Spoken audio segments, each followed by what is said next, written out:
It's the Vince in the Bay Show with your host, Vince in the Bay. This episode, Vince is joined by DJ Quickie Mart, Carrie Peters of Coinage LLC, Bob from Bob's Game, and now your host, Vince in the Bay. Hey, it's Vince in the Bay. Welcome to the first edition of the Vince in the Bay Show. Tonight's broadcast, I will be joined by Quickie Mart. He is a DJ producer out of New Orleans, and he's joining me now live via Skype. Why don't you tell us a little bit about yourself? I'm from Louisiana. I grew up in Shreveport. When we started going to raves when I was like 15, 16 out of town to like the State Palace in New Orleans and Dallas and the Austin Music Hall in the 90s, like it opened my eyes to like, oh, I really like this kind of music, and this is, you know, it exposed me to that culture, and I just, from then I wanted to be a DJ and make that kind of music. Talk to us about bounce music and what it is and how it's singular to the New Orleans scene. Basically, it's a whole genre based on a sample of a song in the 80s called Drag Rap by the Showboys.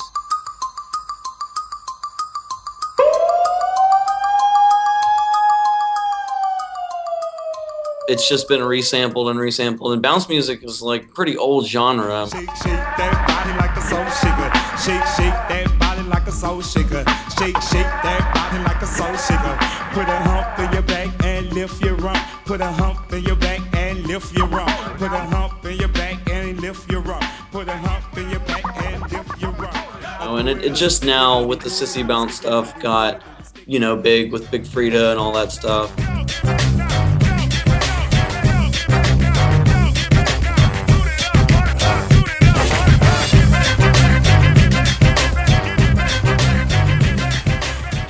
Like the whole twerking thing is funny because down here it's just like, you know, one of the many dances that you learn in the bounce scene because it's comprised of a lot of, you know, just solo dances. The twerking and like the Dirty Wine, the Caribbean thing kind of ties into all that.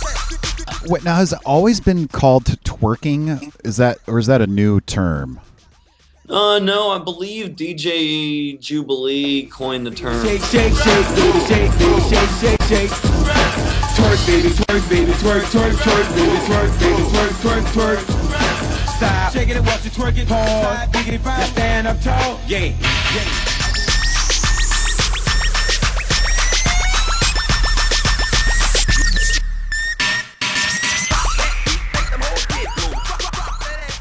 I actually made this track several years ago and just kind of sat on it for a while the bounce thing was blowing up, and then decided to make it a single because people were wanting to play it and it was getting a lot of play out with local DJs I shared it with, and these two girls that dance with the Gypsyphonic Disco project that I do with Ben Elman, were all in for it. We took some photos. They had an idea, you know, and my friend with the camera had an idea, and what you see is what you get.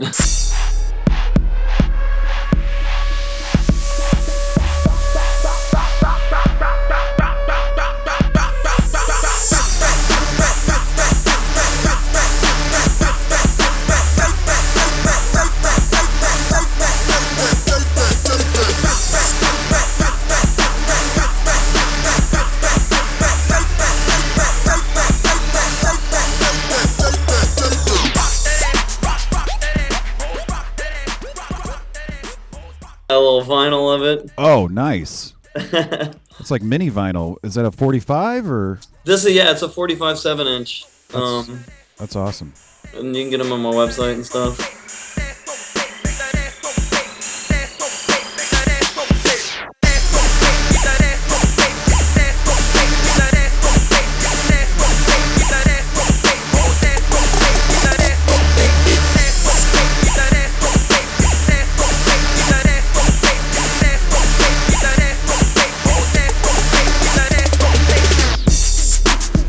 Wow.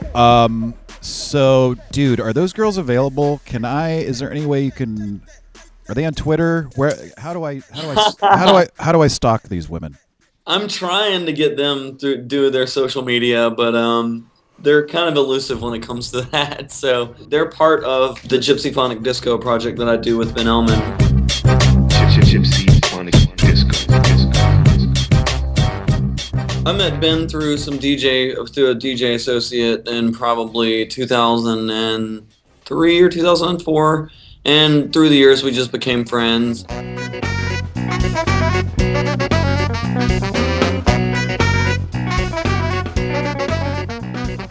Because he was getting into making beats and stuff and always picking my brain, and I was picking his brain for stuff. And at about 2008, he approached me with this idea of combining Balkan stuff with bounce. And he knew I'd been messing with bounce and just, New Orleans music in general and mashups and stuff back then. And so we gave it a crack, man.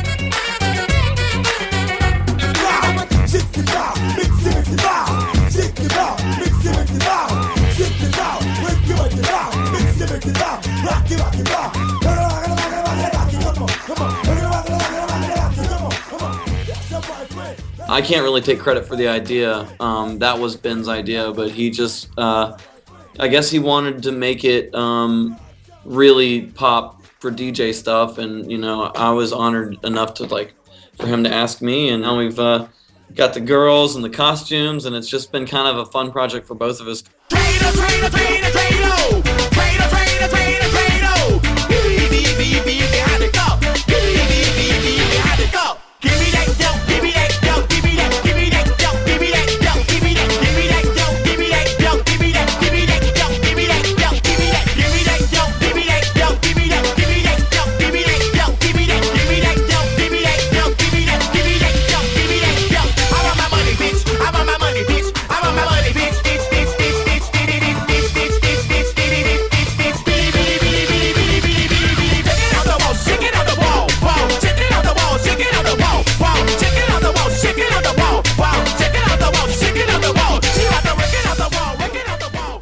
What are some other artists that you've worked with of note that you're proud of working with?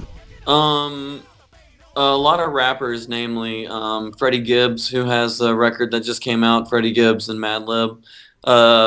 It's called Cocaine Pinata. We actually recorded several of those songs in my house in the Valley. Planet Asia, who's another California rapper. Cause my niggas be taking shit. Stampedes, him pats back on the hump of the same motherfuckers you pumping up. But y'all, the game changed for the worse. They just employees of a label. The game changed for the worse. I also did a remix for Slightly Stupid, and Wax, who was recently of Def Jam. Good shake, shake it for your hood if it's good. Yeah, you're right, it's alright. Yeah, you're right, it's alright. Come on, shake it for your hood if it's all good. Shake it for your hood if it's all good. Shake it for your hood if it's good. Yeah, you're right, it's alright. Ricky B's an old school bounce rapper, and that just kind of came out of thin air. He contacted me because his wife had heard a bootleg remix I did of Rihanna on YouTube, and I guess his wife was familiar with me or something, and he wanted a modern EDM kind of remix for his classic Shake Free Hood, which came out when I was 13 or something in 1992, 93. Growing up in New Orleans, a lot of people don't know that name outside of New Orleans, but when Ricky B calls you and asks you to do a remix and you grew up in New Orleans and Shreveport and just Louisiana music, it was almost like Jay-Z asking you to do something, so.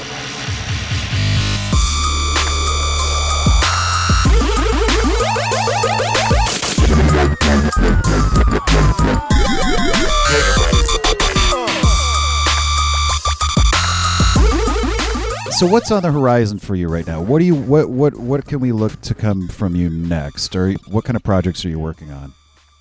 I also have a project that I'm half of called Computer Games, and it's actually with another friend of Galactics. And him and I met, a long time ago through them, and we just we both lived in California and moved back to New Orleans around the same time, and just got together and started making some funky kind of way different than I'm used to. It's it's really different than what I usually do. So we're working on an EP right now with a few people out there in the Bay, actually, K-Max and Myron from Myron and E. So it's like some funky kind of boogie kind of new stuff, like sweater funkish kind of stuff. I don't even know sweater funk? What is that? You got to check it out, man. It's in the Bay, bruh. Really? Sweater funk? Yeah, it's like, funk and boogie. It's like, it's like revivalist of like funk and boogie music from like the late 70s, early 80s. I should have known better than to stare down a voodoo queen. I should have known better, but now it don't mean a damn thing deep down inside. I got a heart of steel. I'll take the pain, turn it into something real. It's kind of nice to, I like doing these alter ego projects, and I've got a few more that I don't want to talk about coming out, where I'm just working on a bunch of music and remixes, man. And this vinyl is fresh off the press, pressed out there by Pirate Press, actually. Oh, nice. Another Bay Area company, man. So, yeah, dude, all kinds of stuff, man. More Gypsy Phonic. We're working on a new tape, and we just put out our first retail release with the Ash Rotation remixes. Badass. I love it. Hell yeah. All right, Vince, thanks for having me, homie. Thanks for being here, bro. See you next time.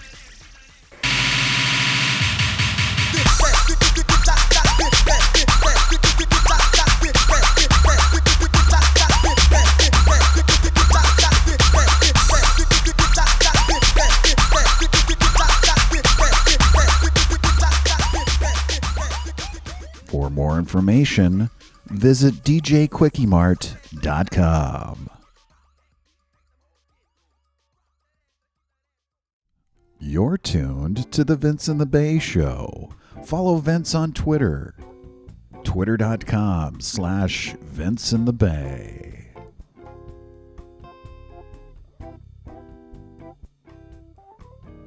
And now, a word from Bob, from Bob's Game. I'm Bob, the creator of Bob's Game. I wrote a game called Bob's Game over the past 10 years. Originally it was just a simple RPG for the Nintendo DS, and now it's become a life-consuming, endless art project, and it's probably going to consume the rest of my life.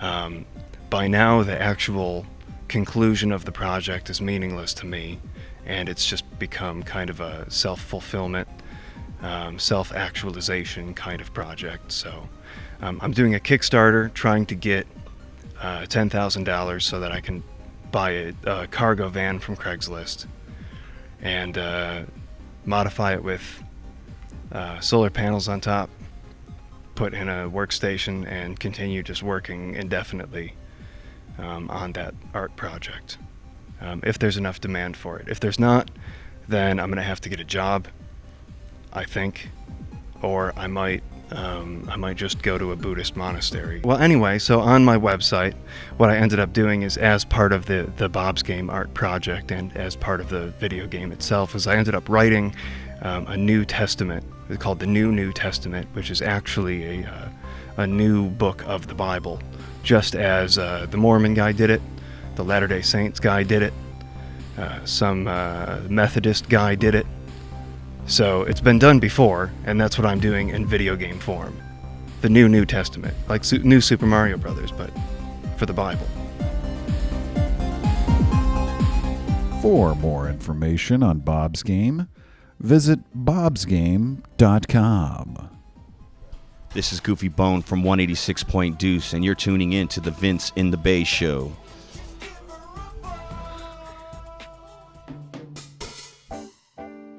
This is Kerry Peters. I'm the president of Coinage LLC in Mountain View, California, and we are the owner of a RoboCoin Bitcoin ATM kiosk at Hacker Dojo in Mountain View. You can come down here and go from start to finish, from never owning Bitcoin 6 minutes later to having Bitcoin and a private key, and then you can go ahead and do with what you would like with that Bitcoin. I can walk you through the buy process here. Yeah, let's do it. So you'd walk over to the machine, you'd go ahead and press buy. I'm going to enter in my private cell phone number, so I'm just going to turn my back to you here. Don't want to have you give that out, but once you enter your cell phone number, you would go ahead and enter your PIN, which is text to you instantaneously. And it's a 3-step process. We go ahead and we take a palm print.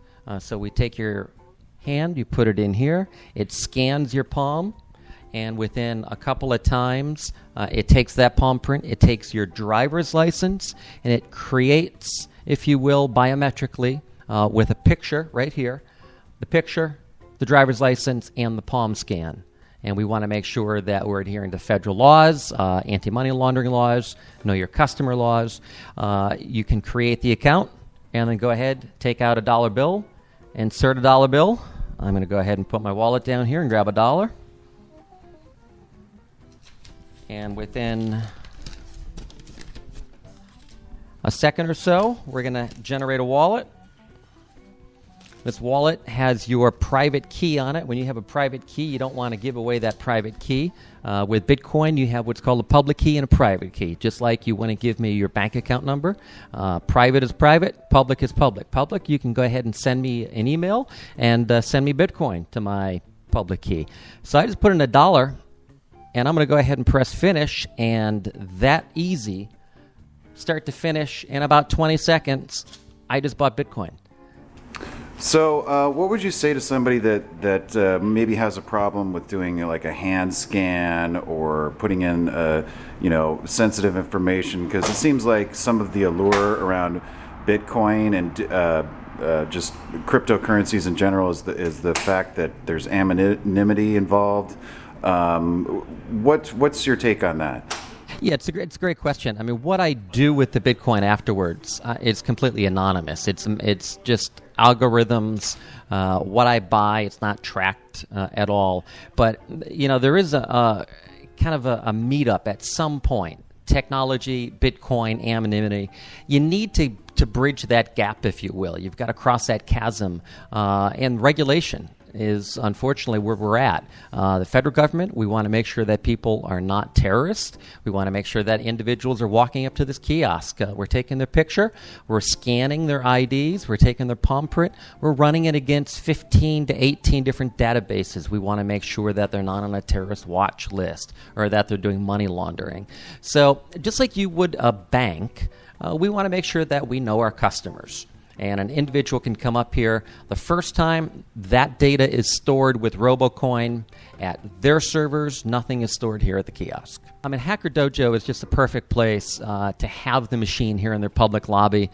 The facility, if you're a member, it's open 24/7 for the general public. You can walk in here any morning from 8 or 9 o'clock in the morning up till 10 o'clock at night right here in the lobby at Hacker Dojo.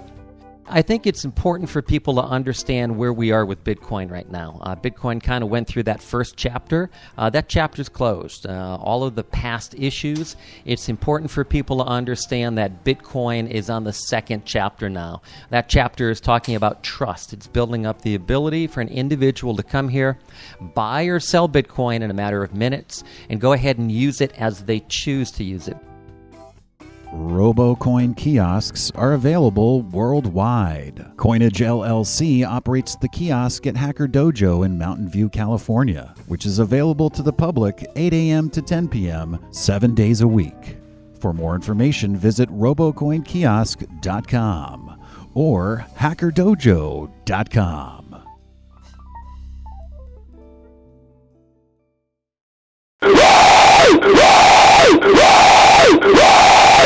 Oh, yeah, nigga. Yeah, nigga.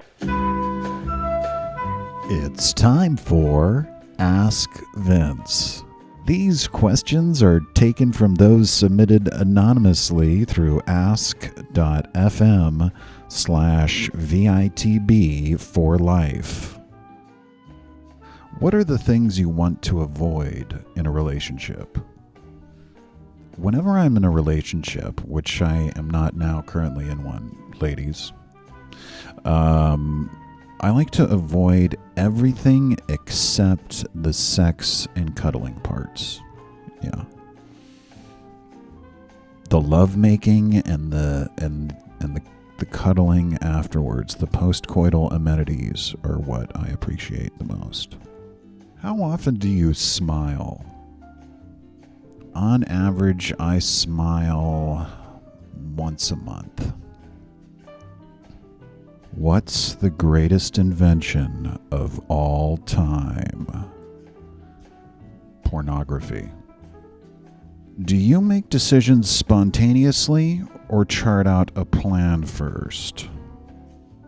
I tend to make decisions spontaneously and then chart out a plan on how to carry it out. How do you cheer up a friend when they're feeling down? Oral sex. What's your favorite restaurant? My favorite restaurant is a taqueria in San Francisco. It's called Pancho Villa, and it's on 16th and Valencia in the Mission District of San Francisco, and I am in love with their burritos. What's the quality you most like in a woman? There are so many qualities I adore about women. But I would have to say humor.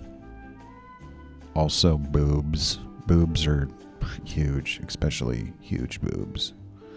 And vaginas. They gotta have vaginas, technically. Hands. I have a big hand fetish too. Nice hands are always a good thing. What is the most beautiful language? The language of love. Which I'm fluent in, by the way, ladies. What do you say during awkward silences? Nothing. That's why they call them awkward silences, because you say nothing. And that's Ask Vince. If you'd like to ask a question, visit ask.fm/VITB for life.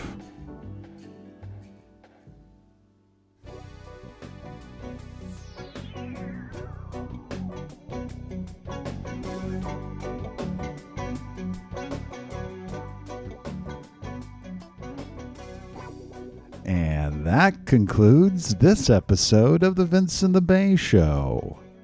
Special thanks to DJ Quickie Mart, Carrie Peters from Coinage LLC, and Bob from Bob's Game. Remember to follow me on Twitter. It's twitter.com/VinceInTheBay, and subscribe to my YouTube channel. It's youtube.com/VinceInTheBay. Thank you for tuning in to the first episode of the Vince and the Bay Show. And remember, Vince and the Bay loves you.